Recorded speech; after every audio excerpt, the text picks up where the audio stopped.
In this lesson, I'm going to show you how to use the Layer Properties pane in ArcGIS to change how your data is viewed and displayed in ArcMap.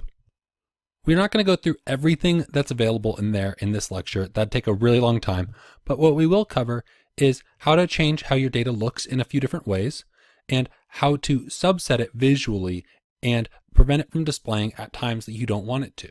We'll finish off by doing a brief introduction to how to label your data on your map as well. To begin with, what are we looking at here?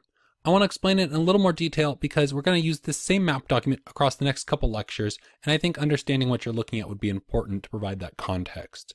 You'll see these same data sets pop up in a few future lectures in this course as well. So we're looking at the NHD and the WBD.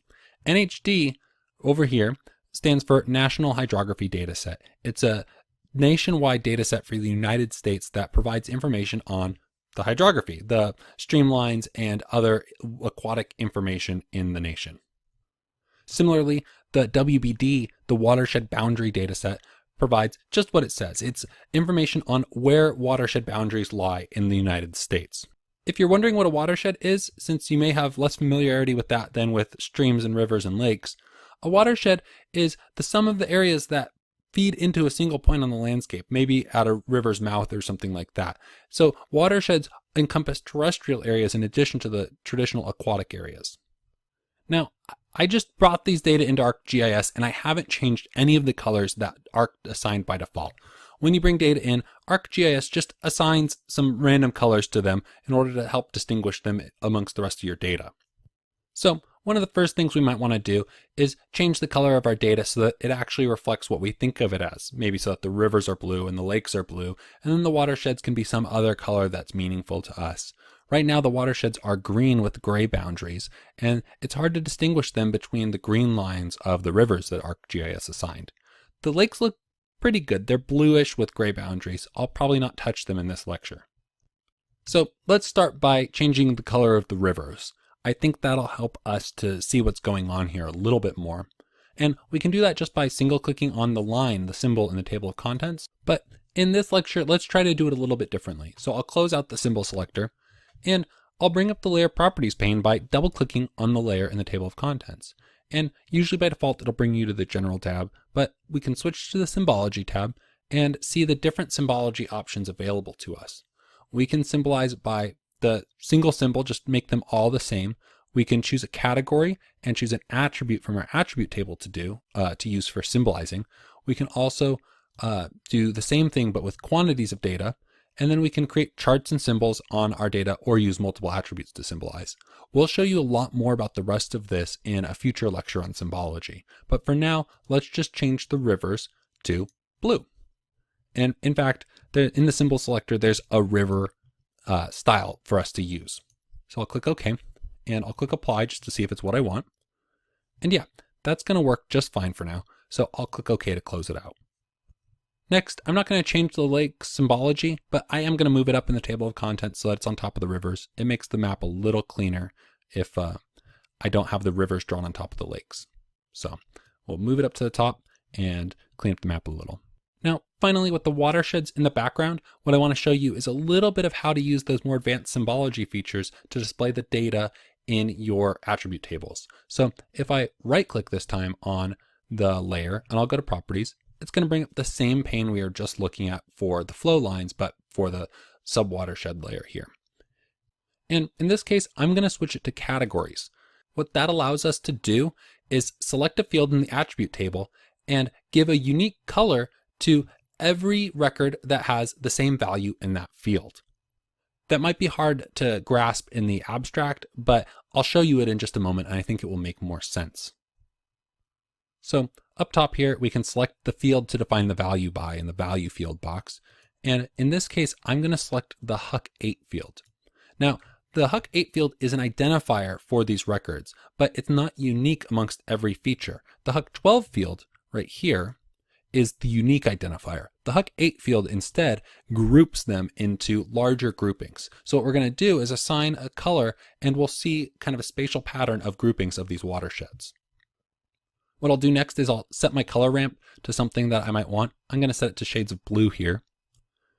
And then I'll click Add All Values. And what ArcGIS is going to do is it'll look through my attribute table and look at all the records in the HUC 8 field and pull out all the different unique values. And then it just gives them each a color from the color ramp up here.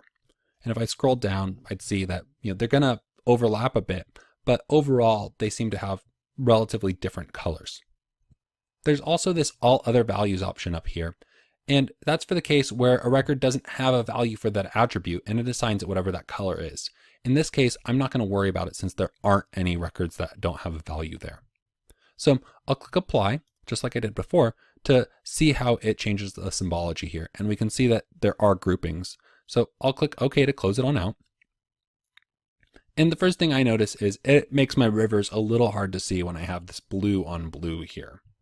To adapt to that, let's just go ahead and make our rivers black. So I'm going to click here and I'm going to choose a black color right down here and we'll click OK.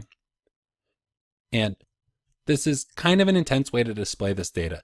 There are tons and tons of rivers everywhere here and it makes it hard to see everything else.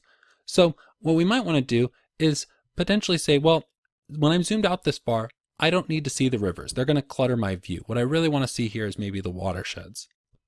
To do that, I'm going to take a look up here at what my scale is and see that's 1 to 672,000. And so I'll go back to the layer properties for the NHD flow lines. And I'm going to go to the General tab where it has the name. And let's change that while we're here to rivers. And down here under scale range, I can set scale dependent rendering. And note that it says you can specify the range of scales at which this layer will be shown. And by default, it shows up at all scales. But right down here, we'll switch it. And I'm going to say, don't show it when we're zoomed out beyond 1 to 500,000 for now. So if we zoom in, we'll see it. But once we're out at the scale that we're at currently, we're not going to see it. So I'll click OK. And the rivers disappear for now. But if I zoom into an area, they will come right back up again. And if I go back to the previous extent, they're going to disappear again. So let's go to the extent where we can see the rivers again. We'll leave the scale dependent rendering on. And I still think that this is pretty cluttered. We can see a little better now, but I want to show you another technique for us to change how much of the rivers data we are seeing. So in the good theme of this lecture, we're going to go back to the layer properties again. And I'm going to go to the definition query tab. And this is going to rely on a little bit of information about the attribute table that you will learn in the next couple lectures. But for now, we're just going to build a query here that defines which features show up when it's rendering the rivers layer. We could write it ourselves here, but let's go into the query builder where it shows us all the fields that we have, and then it'll help us build the query down here. So I want to show rivers only when they have a drainage area larger than maybe 5 square kilometers. So down here we have a cumulative area attribute with total drainage area in square kilometers here, abbreviated. So I'll double click it and it'll bring it down to the box here. And for those of you who've worked with databases before, notice the beginning of a SQL query, a database query that says select all of the records star from an HD flow line cumulative area where, and we're defining that where clause. So I'm adding the attribute here, and I'm just going to say greater than 5. And that's 5 square kilometers in this case. And I'll click OK. And let's just click OK to close it again. And it'll re-render that rivers data for us, only showing the records where that condition is met, where they have that attribute record greater than 5. What's really nice about definition queries is that I don't create a whole new data set. I'm not duplicating anything. I'm just changing how Arc is choosing to display my data right now. A lot of times people create separate copies of data with all these conditions, and then they have to worry about what happens when they need to change information in one or the other because they're functionally the same data set, but one only has the rivers that are greater than 5 square kilometers in drainage area, and the other has all their rivers. So just to prove what we just did, I'm going to go to the attribute table now, and we'll go over to the total drainage area square kilometers attribute, and I'm going to sort it. And we'll sort it ascending, so the small values will be near the top. It's going to take a moment. And we'll notice that it starts when drainage areas get to be just a little bit above 5, just like we expected. So it's doing what we asked it to do. Close that out. And now we're going to do just one last thing for this lecture. I'm going to go back to that previous zoom so that I can see a few more of these water bodies, these lakes. And let's turn on the labels for those water bodies. And I can just right click on the layer and click label features. And it's pretty good at guessing what field to use for labeling. But if it got it wrong, I can go up to go up to the layer and go to properties and go to the labels tab. And on the labels tab, we have the same checkbox that we functionally have when we right click and select label features. We have it right here. And so I could disable it here. And we have a lot of options, but the big one I want to point out here is the field to choose for labeling. So it's going to go look up the name to choose for labeling from each attribute record. And I can choose a different field here if it wasn't getting it right. I'll leave it as it is. And then I can also change the style of the labels right here. So it's nice sometimes to make rivers have kind of a flowing label and lakes to kind of blend into the background of the reservoir or the lake. And I can change the size and the font style and the full symbol information right in here. We'll do a bigger lecture on labeling in the third module of this course, so I won't talk too much more about it right now, but know that you could turn them on right here and feel free to explore this pane. I'll just point out a few more things that we're not really going to use in this lecture, but that you should be aware of in the Layer Properties pane. So I'll go to the Source tab, and it's going to show you some basic information about the underlying feature data. It's going to tell you what type of feature class it is. It'll tell you where it's located, so you can find the path of it on your hard drive if you didn't know where, but you knew you had it in a map document. It's going to tell you the coordinate system that the data is in as well. You'll learn what that is in a future lecture too. And if I go to the Display tab here, I can set it to be semi-transparent just like we did in one of the earlier lectures. And so I could just set a percentage here and click OK, and it'll make that layer semi-transparent. I won't do that right now.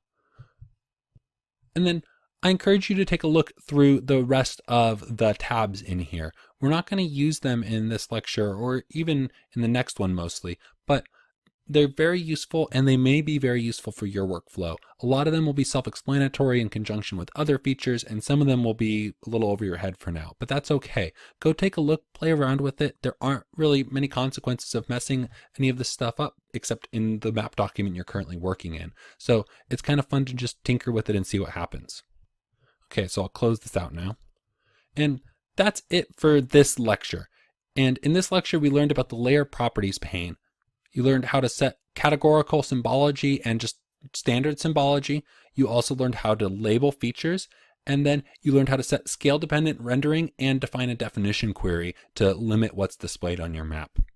In the next lecture, I'm going to finally explain to you this thing that I've been talking about for a while, the attribute table. We're going to talk about feature classes and attribute tables and how that all works to hopefully bring a number of components of this together for you.